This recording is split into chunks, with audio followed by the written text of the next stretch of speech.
Visual tables like these in front of your trading charts can be extremely informative. It gives you an edge, almost like a superpower, to judge the price movements correctly. In this video, we are going to create a simple table like this, which can give you an edge in your trading. Alright, so let's begin. The first thing which you have to do is go in your Pine editor, write indicator and give it a name. I'm going to call it the awesome table because it's awesome. And overlay is going to be true so that our indicator, our table is pasted on the chart. The next thing that we're going to do is we are going to create a variable and call it test table. The next thing, create table.new, which is going to simply help you visualize that data onto your chart. Now table.new takes in certain parameters. The first one is position. It simply means where are you going to position your table. It can be on the top right, it can be in the center, it can be even on the bottom right. Then comes the columns and rows, and out here you just have to pay a little bit attention on how you're going to place your cells in different columns and rows, because everything in web development comes down to columns and rows, as I've mentioned multiple times, maybe a million times in my other videos. The columns are given numbers from 0 and not from 1, so it's going to be 0, 1, 2, 3, 4 and so on and so forth, and similar thing for the rows, 0, 1, 2, 3, 4 and so on and so forth. Now every time you have to place a cell inside the table, you have to use these numbers. So if you want to place the first cell in the top left of your table, then you have to use column 0 and row 0. Now suppose you want to place another cell next to it, then what you have to do is you have to give it a numbering of column 1 and row 0. Now let's take another example. Suppose you want to create another cell which is underneath these two cells. Then what you're going to do is you're going to first name it column 0 and then you're going to write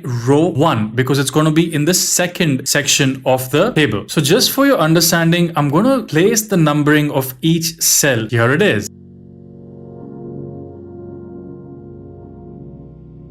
Let's come to the next parameter, which is the BG color, which is the background color. It's pretty obvious by the name that it's just going to apply the background color, whichever color which we give it. Then comes the frame color, which is simply the color of the outer frame of the table. The rest of them are pretty obvious as well. Border color will give the border color. The border width is going to give it a certain width. And then comes force overlay. What force overlay does is if the overlay is not true and if your indicator is created on another window, but if the condition of whatever indicator that you're creating is true, then it will forcefully apply that on the main window. Now what I've done out here is I've defined each parameter on how I want my table to look. So position is going to be on the middle right. The column, I want to have 2 columns. I want to have 3 rows, and the background color is going to be a little bit of a dark blue color, and border width is going to be 1. There's a little error, so I have to remove these 2 backslashes.